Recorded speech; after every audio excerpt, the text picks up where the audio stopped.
பந்தம் எது சொந்தம்?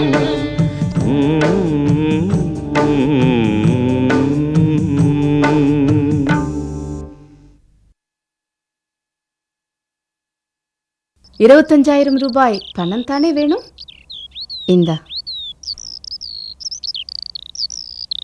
இந்த பணத்தை கொண்டு போய் கட்டி நீ வேலையில சேர்ந்துக்கோ. இல்ல நீங்க எதுக்கு எனக்கு பணம் தரணும்? தம்பி, அம்மா உங்க மேல இருக்கிற நல்ல எண்ணத்துல பணம் தராங்க, வாங்கிக்க தம்பி. சிவா, நான் இதை உனக்காக தரலப்பா. உங்க அண்ணன் கார்த்திக் எங்க ஃபேமிலிக்காக செஞ்ச நன்மைக்காகத்தான் நான் இதை உனக்கு தரேன். எங்க குடும்பம் நல்லா இருக்கணுங்கிறதுக்காக கார்த்திக் தன்னோட லைஃபையே தியாகம் பண்ணவர்ப்பா. இந்த உண்மை சேட்சிக்கு தெரியாது. அவர் கார்த்திக் மேல ரொம்ப கோபமா இருக்காரு. இன்னி வரைக்கும் அவர் மேல இருக்கிற கோபம் இன்னும் தனியவே இல்லை. அதனாலதான் அவர்கிட்ட எந்த உண்மையும் என்னால சொல்ல முடியலப்பா. உனக்கு இந்த வயசுலயே நல்ல வேலைக்கு போய் முன்னுக்கு வரணுங்கிற வெறி இருக்கு. கார்த்திக் குடும்பம் கஷ்டப்படக்கூடாதுப்பா. உங்க அம்மா தர்ற மாதிரி நினைச்சு தயவு செஞ்சு நீ இதை வாங்கிக்கோப்பா. வாங்கிக்க தம்பி, அம்மா இவ்வளவு தூரம் சொல்லும்போது என்ன தயக்கம், வாங்கிக்க. அம்மா ரொம்ப தேங்க்ஸ்மா. நீ நல்ல வேலைக்கு போய் நிறைய சம்பாதிக்கணும். உங்க அப்பா அம்மாவை நல்லபடியா வச்சுக்கணும்ப்பா. பார்த்து ஜாகிரதையா போப்பா. வரேன் தம்பி.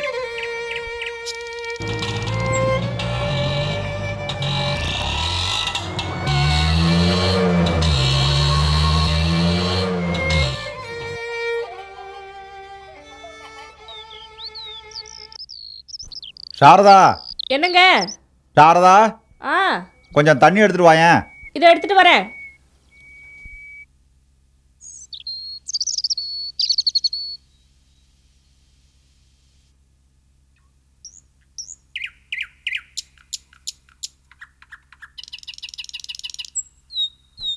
ஆமா, சிவா எங்க காலையிலேருந்து காணோம், எங்கே போயிருக்கான்? அவனுக்கு அந்த வேலை கிடைக்கணுமே, அதுக்காக தான் பணத்துக்கு ஏற்பாடு பண்ண போயிருக்கான். அவனை நம்பி யாருங்க 25,000 ரூபா கொடுப்பா? நானும் எவ்வளோ இடத்துல முயற்சி பண்ணி பார்த்துட்டேன் சாரதா, எங்கேயுமே கிடைக்கல. பசங்களோட நியாயமான தேவைகளை கூட என்னால் பூர்த்தி செய்ய முடியல. அதை நினச்சா தான் மனசுக்கு ரொம்ப சங்கடமாக இருக்குது. அப்படி இல்லைங்க, நீங்கள் வேலைக்கும் போய்கிட்டு பார்ட் டைம் வேலையும் பார்த்துக்கிட்டு இப்படி ஓடி ஓடி உழைக்கிறீங்களே, அதெல்லாம் நம்ம பிள்ளைங்க நல்லா இருக்கணுங்கிறதுக்காகத்தானே. எவ்வளவோ கஷ்டப்பட்டு ஒவ்வொரு வேலையும் முடிக்கிறீங்க. கொஞ்சம் ரிலாக்ஸ் ஆகிறதுக்குள்ள அடுத்த பொறுப்பு உங்க தலைக்கு வந்துடுது. என்ன பண்றது, காலம் பூரா நீங்க உழைச்சே ஆகணும்னு கடவுள் உங்க தலையில எழுதிட்டான் போல இருக்கு. நான் கஷ்டப்பட்டாலும் பரவாயில்ல சாரதா, நம்ம பிள்ளைங்க நல்லா இருக்கணும். நான் உயிரோடு இருக்கும்போது என் பிள்ளைங்கள்லாம் செட்டில் ஆகி ஒரு நல்ல வாழ்க்கை அமையணும். அதான் என்னோட ஆசை. பாப்பா, என்ன காலையிலேருந்து உன்னை காணோம்? சாப்பிட்டியா இல்லையா? அதை விடுங்கப்பா, எனக்கு வேலை கிடைச்சிருச்சு. வேலை கிடைச்சிருச்சா? ரொம்ப சந்தோஷம்பா. ஆமாம், டெபாசிட் கட்ட பணம் கேட்டாங்களே, அது இல்லாமலே சேர சொல்லிட்டாங்களா? இல்லைப்பா, அவங்க கட்ட சொன்ன 25,000 ரூபாய் பணத்தை நான் கட்டிட்டேன்ப்பா. பணத்தை கட்டிட்டியா? அவ்வளோ பணம் உனக்கு எப்படிப்பா கிடைச்சிது? நான் கடன் கேட்டாலே ஷூரிட்டி கேட்குறாங்க. எதுவுமே இல்லாமல் இவ்வளோ பணம் எப்படி கிடைச்சிது? சேட்டோட ஒய்ஃப் தான் கொடுத்தாங்கப்பா. சேட்டு ஒய்ஃபா? சேட்டு வட்டிக்கு பணம் கொடுப்பாரு, அவர் ஒய்ஃப் எதுக்காக கொடுக்கணும்? நம்ம கார்த்திக் அண்ணன் ஒரு சேட்டு வீட்டில் வேலை செஞ்சார்லப்பா, அவரோட ஒய்ஃப் தான் எனக்கு இந்த பணத்தை கொடுத்தாங்க. கார்த்திக் மூலமாக வர எந்த உதவியும் இந்த வீட்டுக்கு தேவையில்லை. உனக்கு வேலை கிடைக்கலனாலும் பரவாயில்ல, முதல்ல அந்த பணத்தை கொண்டு போய் அங்கே கொடுத்துட்டு வா. அப்பா, நான் அந்த பணத்தை ஏற்கனவே ஆஃபீஸில் கட்டிட்டேனே. கட்டிட்டாலும் பரவாயில்ல, எப்படியாவது அந்த பணத்தை திருப்பி கொடுங்கன்னு கேட்டு வாங்கி சேட்டு ஒய்ஃப் கிட்ட கொடுத்துட்டு வா. என்னங்க இது, இத்தனை நாள் கஷ்டப்பட்டு இப்பதான் அவனுக்கு ஒரு நல்ல வேலை கிடைச்சிருக்கு, அதை போய். அப்பா, உங்க விருப்பப்படி எல்லாத்தையும் பண்ணிக்குங்க. என் மேல யாருக்கும் நம்பிக்கை இல்லாமல் போயிடுச்சுல. இவனே நம்பிக்கிட்டு இருந்தா இனிமேல் நாம எல்லாரும் சேர்ந்து கஷ்டப்பட வேண்டியதான் முடிவு பண்ணிட்டீங்க போல் இருக்கு. நடக்கட்டும், உங்க விருப்பப்படியே எல்லாத்தையும் செய்யுங்க. என் பேச்சுக்கு மதிப்பில்ல அந்த வீட்டுல நான் மட்டும் எதுக்காக இருக்கணும்? என்னங்க நீங்க இப்ப என்ன நடந்து போச்சுன்னு அப்படிலாம் பேசிட்டு இருக்கீங்க? இப்ப என்ன, அந்த பணத்தை கொண்டு போய் அந்த பொம்பளை கிட்ட கொடுத்துடணும், அவ்வளவுதானே? சிவா, கையோட அந்த பணத்தை சேட்டு பொம்பளைகிட்ட கொண்டு போய் கொடுத்துட்டு வந்துடு. இனிமே இவர் இஷ்டப்படி இந்த வீட்டுல எல்லாம் நடக்கட்டும். கார்த்திக் மேல உங்களுக்கு ஒரு கெட்ட அபிப்பிராயம் இருக்கு. அதை மாத்த இனிமே யாரால முடியும்? நான் மட்டுமா அவனை கெட்டவன் சொல்றேன்? சேட்டு வீட்டில் அவனுக்கு எவ்வளவு மதிப்பு மரியாதையும் கொடுத்து வச்சிருந்தாங்க. அந்த மரியாதை அவன் காப்பாத்திக்கிட்டானா? அவன் பண்ண தப்புக்கு அந்த சேட்டு மனு போலீஸ்ல கம்ப்ளைண்ட் கொடுத்திருந்தா இன்னும் 2 வருஷம் அவனை உள்ள தள்ளியிருப்பாங்க. சேட்டு பெருந்தன்மை அவனை மன்னிச்சு விட்டுருக்காரு. அப்பேற்பட்ட சேட்டோட பொண்டாட்டி இன்னைக்கு சிவாக்கு இவ்வளவு பணத்தை தூக்கி கொடுத்துருக்காங்கன்னா என்ன அர்த்தம்? சேட்டுக்கே தெரியாம ஒரு பொண்டாட்டிக்கிட்டையும் பொண்ணுகிட்டையும் உன் பெரிய பையன் தப்பா பழகிருக்கான். இல்லைன்னா இவ்வளவு பெரிய அமௌண்ட் சாதாரணமா கொடுக்க மனசு வருமா? போத நிறுத்துங்க சுந்தரம் பிள்ளை. நானும் வந்ததுல இருந்து பார்த்துட்டே இருக்கேன், உங்க தகுதிக்கு மீறி பேசிட்டே போறேன். இத பாருங்க, கார்த்திக் நீங்க பெத்த பிள்ளை, அதை மறந்துடாதே.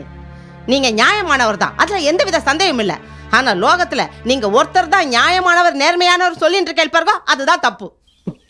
கார்த்திக் மேல இவ்வளவு பெரிய பழிய போடுறேல, அன்னைக்கு அங்க என்ன நடந்ததுன்னு உங்களுக்கு தெரியுமா? மாமி, வாய மூடின்றடி. நீ கார்த்திக் செஞ்சு கொடுத்த சத்தியம் என்னை எந்த விதத்திலையும் கட்டுப்படுத்தாது. ஒரு பொண்ணோட வாழ்க்கை பாழாயிடக்கூடாதுன்னு பழிய தான் மேல சுமந்துட்டானே, அவனை பெத்த தோப்புனார் மரியாதை இவர் பேசுறாரு. அப்புறம் என்னடி ரகசியம் வேண்டி கிடக்கு? இத பாருங்க சுந்தரம் இல்ல, அன்னைக்கு சேட்டாத்துல என்ன நடந்ததுன்னு உங்களுக்கு தெரியுமா? நான் சொல்றேன். ஊர்ல இருந்து சேட்டோடைய பொண்ணு வந்திருந்தா. அவ நம்ம கார்த்திக் மேல ஆசைப்பட்டுட்டா. ஆத்துல யாரும் இல்லாத சமயத்துல நம்ம கார்த்திக் கிட்ட விஷமமா விளையாடி இருக்கா. அந்த நேரம் பார்த்து சேட்டு ஆத்துக்குள்ள வந்துட்டான். எங்க தோப்பனார் தன்னை தப்பா நினைச்சுட்டு வரோன்னு பயந்து பழிய கார்த்திக் மேல போட்டுட்டான். இந்த விஷயம் சேட்டோட ஒய்ஃபுக்கு அப்புறமா தான் தெரிஞ்சுது. அவ உடனே கார்த்திக் கிட்ட வந்து, என் பொண்ணு வாழ்க்கை கெட்டுடக்கூடாது, அதனால இந்த விஷயத்த வெளியே யாருக்கிட்டையும் சொல்ல வேண்டான்னு கெஞ்சி கேட்டுண்டா. அது மட்டும் இல்ல சுந்தரம் இல்ல, இன்னொரு நாள் சேட்டு ஒய்ஃபு கார்த்திக் ஆத்துக்கு வந்து, என் பொண்ணால தானே உனக்கு வேலை போயிடுத்து, அதுக்காக நான் ஏதாவது உனக்கு உதவி செஞ்சாகணும்னு நிறைய பணத்தையும் நகையும் அவன் கையில கொடுத்து, இதை வச்சுட்டு ஏதாவது பிசினஸ் பண்ணி பொழைச்சிக்கோன்னு சொன்னான். கார்த்திக் கை நீட்டி வாங்கல. இந்த விஷயம் எனக்கு சாரதாக்கு மட்டும்தான் தெரியும். இதை யார்கிட்டயும் சொல்லிடக்கூடாதுன்னு கார்த்திக் சாரதா கிட்ட சத்தியம் வாங்கிட்டான். அங்க அவன் உங்க புள்ளையா நடந்துட்டான். ஆனா நீங்க பெத்தவரா நடந்துக்கலையே. இனிமேலாவது கார்த்திக பத்தி நன்னா புரிஞ்சுக்கோங்க. பேசுறாராம் கார்த்திக பத்தி.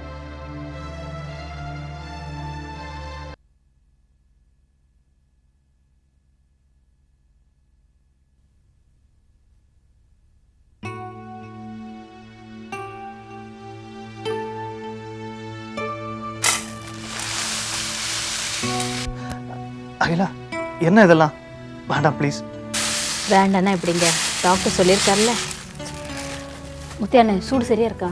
இருக்குமா, நீங்கள் ஒரு தடவை நல்லா பார்த்துக்கங்க. என்னம்மா சூடு அதிகமாக இருக்கா? இல்லை, சரியா இருக்கு. அகிலா, நான் சின்ன வயசில் காமிக்ஸ்லாம் படிச்சிருக்கேன். யமலோகத்துக்கு போனால் சுடு தண்ணியில் போட்டு டார்ச்சர் பண்ணுவாங்க. இப்போ நீங்கள் 2 பேரும் யமலோக வேலை தான் பண்ணிட்டு இருக்கீங்க. ஏன் இப்படி பயப்படுறீங்க? நீங்கள் சுடுதண்ணியில் குளிச்சதில்ல, அப்படித்தான். நீங்கள் 2 பேரும் வேணா காலை வச்சு பாருங்க, அப்போ தெரியும். உங்களுக்கு குணமாகட்டும், நான் நெருப்புலேயே நடக்கிறேன்.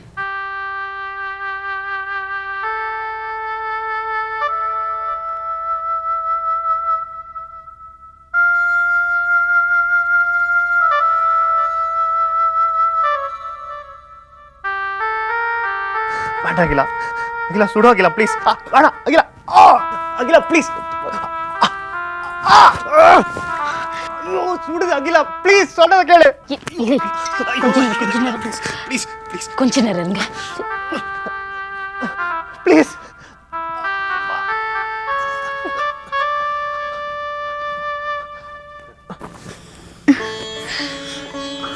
மெதுவா.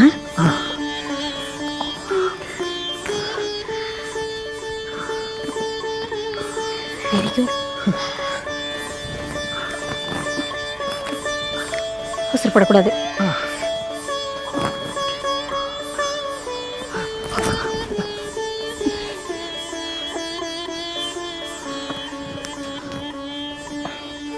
ரொம்ப கஷ்டமா இருக்கா?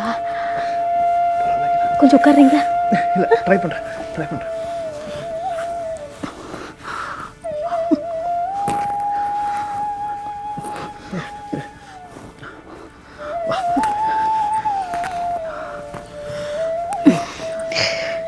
பரவாயில்ல, இவ்வளோ தூரம் வந்துட்டீங்க. இன்னும் கொஞ்சம் படி இறங்குறது. இல்லை, மெதுவா மெதுவா ட்ரை பண்ணுங்க. ஓகே. ஸ்லோ ஸ்லோ மெதுவா மெதுவா எடுத்து வைக்கணும்.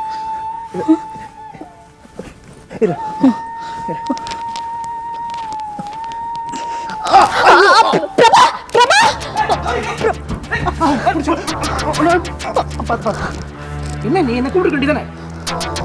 இதோடா நீ என் மேல வெயிட் பண்ணு. இறங்க இறங்க மெதுவா மெதுவா மெதுவா பார்த்து பார்த்து ட்ரை பண்ண வெயிட் என் மேல போடுறா, நான் பார்த்துக்கிறேன். ஒன்றும் இல்லை இறங்க. ஒன்றும் இல்லை ஒன்றும் இல்லை ஒன்றும் இல்லை. கமான் கமான் கமான் கமான் அவ்வளோதான். 2 ஸ்டெப்.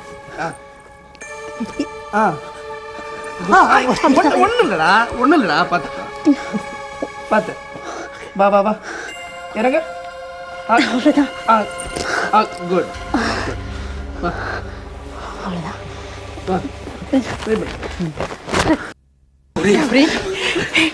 கௌரி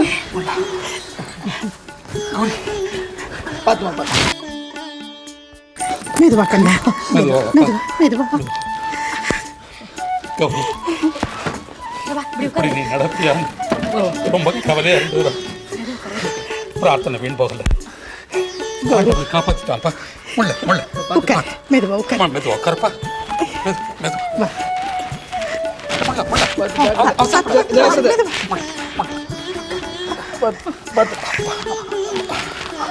கண்ணா நீ நடக்கிறத பார்க்கும்போது மனசுக்கு எவ்வளவு சந்தோஷமா இருக்கு.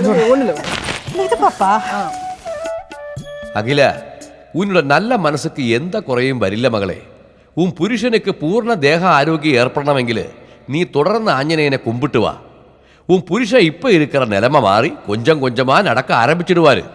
ആഞ്ജനേയരെ മനസ്സിൽ ധ്യാനിച്ച് ഉൻ കടമയെ ചെയ്യ്. നിശ്ചയമായിട്ടും അവർ ഉന്നെ കൈവിട മാട്ടാം.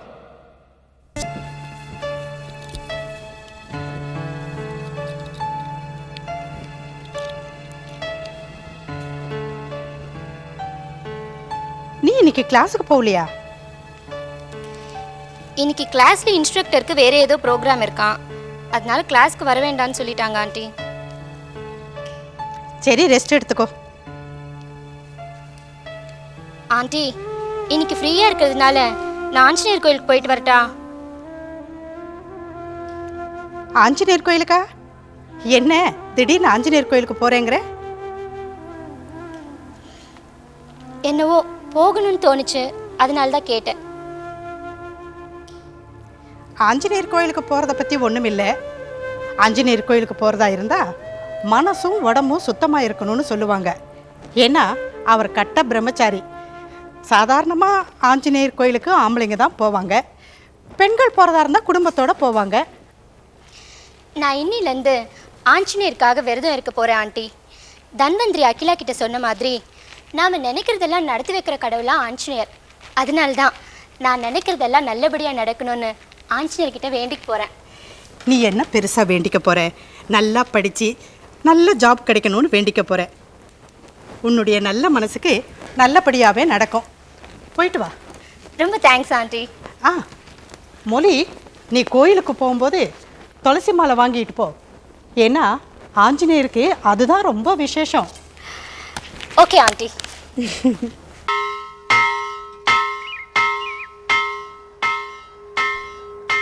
எங்க ஒரு துளசி மாலை கொடுங்க.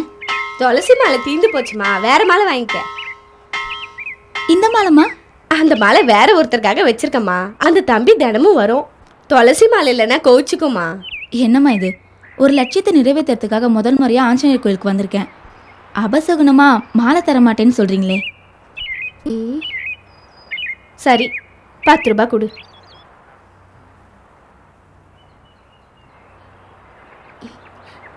இந்த தேங்க்யூ.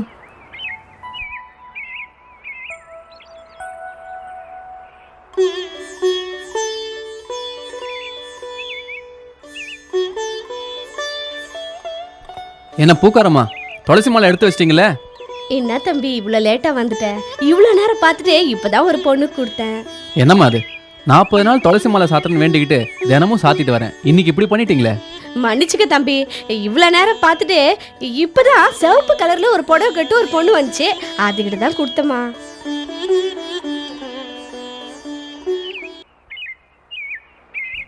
முடிஞ்சா அந்த பொண்ணுகிட்ட கேட்டு பாருங்க. இல்லைன்னா இந்தாங்க இந்த மாலையை போடுங்க. நாளைக்கு 2 துளசி மாலையை போட்டுக்கலாம். சரிம்மா, இந்தாங்க.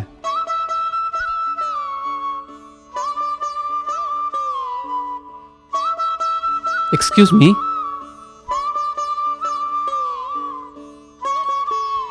என்ன ஒண்ணுமில்ல மேடம், உங்ககிட்ட ஒரு விஷயம் பேசணுமா? ஆமா. இல்ல, என்ன விஷயம்? இல்லைங்க, தப்பா நினைச்சுக்காதீங்க. விஷயத்த சொல்லுங்க. தப்பா நினைக்கிறதா இல்லையான்னு முடிவை நான் பண்ணிக்கிறேன். கோச்சிக்காதீங்க, நாம 2 பேரும் மாலை மாத்திக்கலாமா?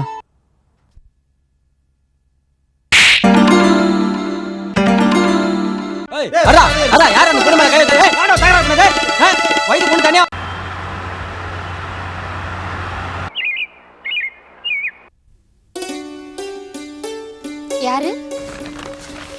யூ, நீ எப்படி இங்க வந்த? என்னைய சிரிக்கிற? கோயில கலாட்டா பண்ணதும் இல்லாம வீட்டுக்கு வேற ஃபாலோ பண்ணிட்டு வந்துட்டியா? எழுந்துரு, முதல்ல எழுந்துரு. எக்ஸ்கியூஸ் மீ, ப்ளீஸ் கத்தாதீங்க. இது என்னோட வீடு. கத்துவேன், குதிப்பேன். உனக்கு என்ன வந்தது? உண்மையை தெரிஞ்சுட்டு பேசுங்க. என்னைய உண்மையை தெரிஞ்சுக்கணும்? நீ என்ன பெரிய ரவுடியா? என்ன தைரியம் இருந்தா எங்க வீட்டுக்குள்ளேயே வந்து உட்கார்ந்துருப்ப? நான் யாரும் தெரியாம நீங்க பாட்டு பேசிட்டே இருக்கீங்க. நீ யாரு என்ன எனக்கு என்னையா? ஈவ் டீசிங் கேஸ்ல உன்னை உள்ள தள்ளிடுவேன். போலீஸ்க்கு ஃபோன் பண்றேன், அவங்க வருவாங்க. அப்புறம் நீ யாருங்கறத அவங்க கிட்டே சொல்லு.